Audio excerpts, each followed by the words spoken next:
부모는 자녀에 대해서 미성년자인 자녀가 다른 제3자에게 불법 행위를 하지 않도록 교육하고 감독할 일반적인 주의 의무가 있어요. 부모라면 미성년자 애가 아직 그 뭐 변식 능력이나 인지 능력이나 뭐 행위 능력이 좀 부족하다는 거는 게 민법의 태도거든요. 그러다 보니 성인에 이르지 않은 미성년자에 대해서는 그 법정 대리인인 부모의 이 감독상 주의 의무를 일반적으로 부여를 하고 있어요.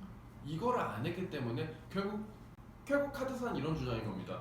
당신이 당신 딸을 잘 간수를 못해서 당신 딸이 당신 휴대폰을 가져가가지고 링크를 설치했기 때문에, 만약에 휴대폰을 못 가져가게 했고 평소에 금융교육을 제대로 시켰으면은 이게 보이스피싱일 줄을 알아가지고 안 했을 수도 있지 않냐. 그러니까 카드사 입장은 대출계약이 성립을 했으니까 돈 줘. 근데 만약에 저희 주장대로 대출계약이 성립을 안 했다, 본인 조치를 제대로 못해서 안 했다라고 한다면, 그래? 그러면은 손해배상 해줘. 너네 때문에 괜히 우리 돈 나갔잖아. 계약이 될 것처럼 믿고 했는데 알고 보니까 미성년자 너네 잘못 감독했네. 그로 인해서 우리가 좀 손해봤으니까 돈 줘. 이 내용인 거예요. 결국 카드사는 이 지금 부모가 잘못했으니까 갚아라. 부모가 애가 잘못했으니까 그럼 부모가 책임져야지. 이 주장을 하나 했고요. 그 다음에 약관상 당신이 그러면은 이 카드를 잘못 취급했다는 거예요. 이번에 또 애를 떠나서 이 카드를 왜 사진 찍어놓는 거냐, 도대체 휴대폰에다 왜 그걸 집어넣어가지고 카드 번호 다 유출하고 또 카드 비밀번호는 또 왜 막 휴대폰에다 저장을 해놨냐. 이게 이제 고의 내지는 중과실, 비밀 누설에 대한 어떤 그 개인정보에 대한 어떤 누설에 대한 중대한 과실이 있다. 이런 과실이 있기 때문에 약관상 그 손해배상 책임을 우리가 지지 않고 당신이 갚아야 한다, 이런 걸 했어요. 요런 주장을 했지만 지금 법원 판례의 동향은 이걸로 카드사 손을 들어주기도 했지만, 저희가 분석한 최근 21년 판례 동향 이후의 판례 동향을 보면은 카드사가 이렇게 발생하고 있는 이 금융 보이스피싱 범죄 단이 이렇게 손쉽게 휴대폰에 침입을 해가지고 개인정보를 탈취하는 거를 너무 너희들이 오히려 잘 알고 있지 않냐. 그리고 너네들이 이 여신거래를, 즉 카드 대출 계약을 담당을 하면서 그 본인 확인 조치를 굉장히 간소하고 간이하게 운영을 하고 있지 않냐. 그러면 간소하고 간이하게 하다 보니까 그 틈을 파고 들어가지고 보이스피싱단이 손쉽게 탈취한 개인정보를 가지고 손쉽게 또 약관상 의무를 이행해버리고 있지 않냐. 그렇기 때문에 원칙적으로 금융사나 카드사, 은행이 너네 자신의 편의를 위하여 손쉽게 이 대출 프로세스를 짧고 간편하게 한 거에 따른 이 리스크와 위험 부담을 너네들이 지는 게 맞다. 이렇게 해가지고 최근에는 이 피해자의 손을 좀 많이 들어주고 있어요. 즉 모두 서두에서도 말씀드렸지만 이 휴대폰이 워낙에 횡행하는 시대이고 휴대폰만 있으면 모든 걸 다 할 수 있는 거죠. 그러면 나는 피해자 입장에서는 단지 휴대폰 잠시 손에 놓았을 뿐인데 그로 인해 발생할 무한대 이 손해를 내가 다 감당해야 되는 것은 굉장히 불공평하다는 거예요. 손해의 공평타당한 분담이 민사소송의 또 이상입니다. 이러한 사건은 원칙적으로 주의 의무가 피해자들에게 있다기보다는 천문학적인 자본과 기술력과 정보와 모든 것을 제어할 수 있는 시스템을 완성시킨 금융사가 너네가 컨트롤을 할 수 있다. 즉 지배권이, 지배 가능성, 통제하고 지배할 수 있는 이 모든 가능성이 피해자에게 있지 않고 금융사, 은행에게 있다는 게 사실 맞죠. 네. 그거는 쉽게 얘기하면 이제 수술할 때도 마찬가지잖아요. 수술할 때 올라간 사람 나를 그냥 맡길 수밖에 없습니다. 내 몸뚱이 맡기고. 그러면은 저희 같은 경우에 뭐 개인정보만 탈취됐다 할지라도 그 다음에 이제 어떻게 될지는 카드사들이, 은행들이 해주는 방향대로 쫓아갈 수밖에 없잖아요. 그러니까 정보가 편제되어 있는 거예요. 정보가 한쪽에 다 치중되어 있고 모든 의사결정과 집행 프로세스가 다 이쪽에 있다 보니 이거를 장악하고 있는, 이걸 지배하고 있는 금융사가 원칙적으로 더 고도의 주의 의무를 지고, 이런 간편한 방법으로서 대출 프로세스를 하다 보니까 범죄 피해를 오히려 방조하고 있다는 게 최근의 정부의 태도예요. 그래서 어떻습니까? 최근에 어떤 정부의 종합 대책이 좀 나오지 않았나요? 네, 최근에 네. 이제 보이스 피싱 척결 방안이라는 그렇죠. 네, 정부의 지침이 나왔는데 이제 원칙적으로 금융사가 이런 본인들의 간이한 본인 확인 조치에 의한 보이스 피싱 범죄가 발생했을 경우에는 특별한 경우가 없는 이상 원칙적으로 금융회사의 책임으로 본다라는 취지를 확고히 네. 했습니다. 지금 이제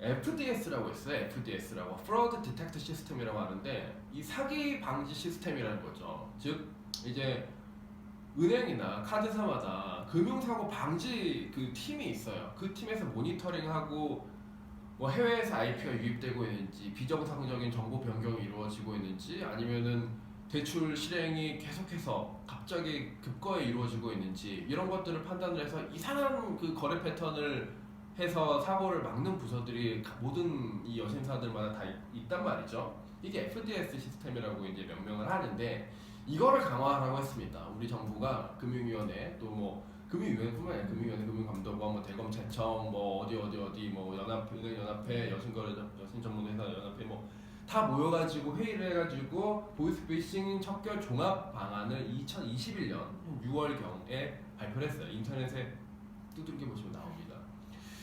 거기에 보시면 21년 한 6월을 기점으로 해가지고 이 카드사나 은행들에 대하여 고의 중과실 피해자에게 이 어떤 정보 누출에 대한 고의나 중과실이 있지 아니한 보이스피싱에 의한 이 사기 대출의 변제 책임을 면제를 하게 하고 있습니다. 지금 그렇게 하겠다.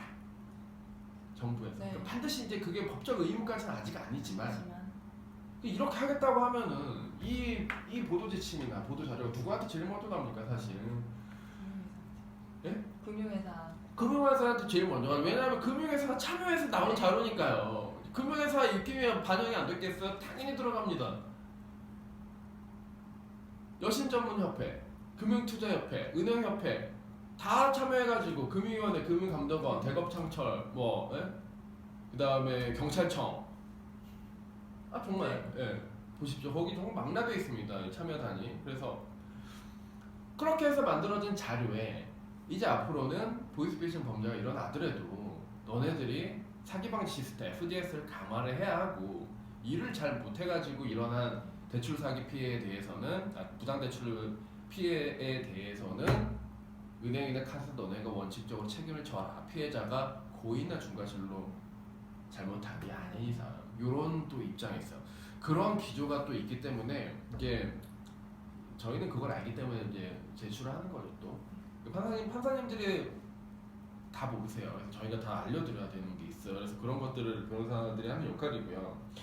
이제 그런 것들을 해서 이제 막 더 말씀드릴 게 많지만 이제 또 시간 관계상 뭐 또 전자금융거래법도 사실 굉장히 중요한 쟁점인데 더 말씀드릴 게 많고 또 통신사기 피해 환급법상의 또 조치 의무가 또 있고 뭐 이런 게 있는데 다 말씀드리기는 또 시간이 너무 많아요. 또 그것까지 다 하실 필요도 없죠. 그리고 앞으로 저희가 승소할 사건들이 많기 때문에 또 앞으로 판결을 앞두고 있는 만큼 그 결과를 보고 엄중하게 우리도 왜냐하면 이제 이 흐름이 바뀌고 있는지 봐야 되기 때문에 아무튼 지금 연거푸 계속해서 이겨가고 있습니다. 과연 신한카드 항소할까요, 여러분? 신한카드 항소할 것 같으세요? 항소가 아니라 항소심 저희가 막았고 신한카드 항소해서 1년 만에 또 신한카드 상고할까요? 상고는 30으로 올라가는 게 상고입니다. 네. 쉽게 상고는 못할 것 같습니다. 왜 때문이죠? 대법원 판결이 나오게 되면 대법원 분명히 이 보이스피싱이라는 사안은 국가적인 어떤 중대한 범죄 사안이기 때문에 충분히 전원합의체 판결로 나올 수 있는 가능성이 크다고 생각합니다. 그렇게 해서 만약에 판례가 나오면 금융사들에 대한 부담이 금융사들이 다 뜯어 고쳐야 돼요.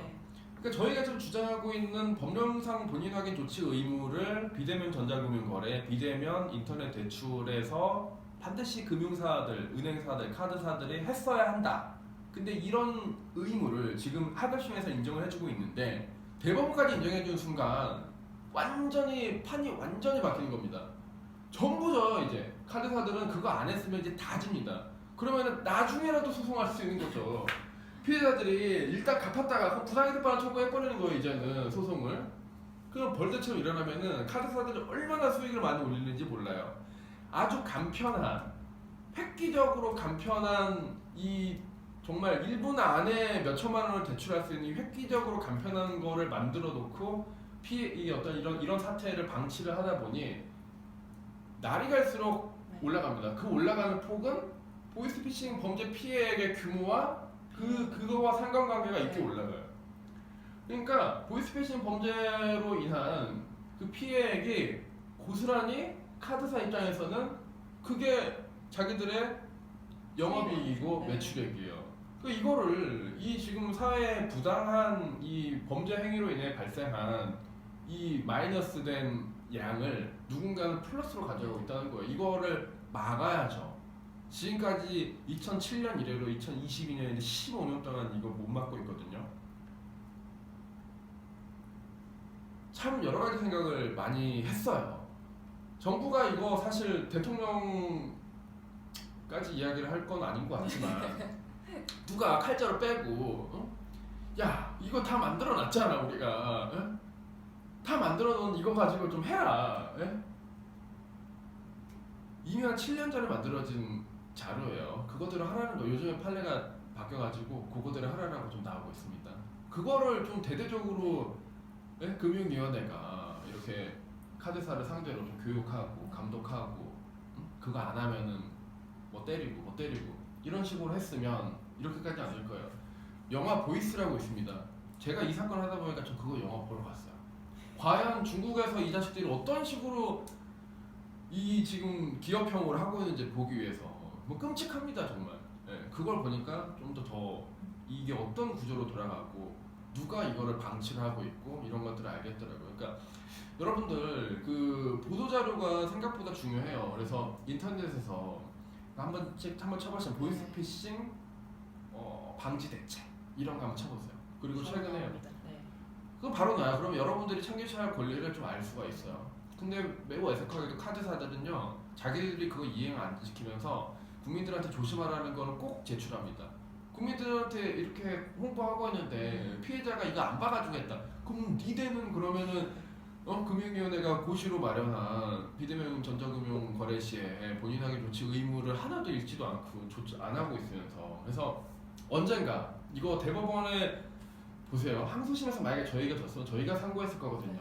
곧 판례 나온다고 봅니다. 대법원에서 곧 지금 모바일 비대면 금융거래에서 이 대출이나 뭐 이런 여러 가지 이제 이런 거래 여타의 전자금융 거래에서 비대면으로 확인한 이 의무의 수준을 어디까지로 볼 것인가에 대해서 곧 판단이 나올 것 같아요. 그 판단 잘 나와야죠. 네.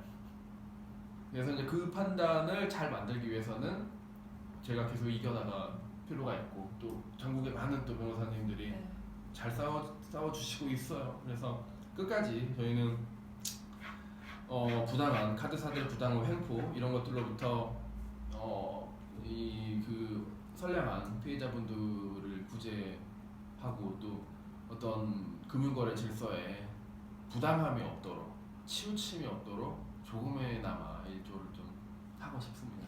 남은 사건은 이제 신한은행과 하나은행이 나왔죠. 그 사건 지금 저희가 또 혼쭐 내고 있습니다. 상대방 그 은행들 법무법인이 지금 상대방 변호사로 지금 참여를 하고 있는데 별반박을 지금 현재 못 하고 있죠. 핵심에 대해서 그 사건도 꼭 이기도록 하겠습니다.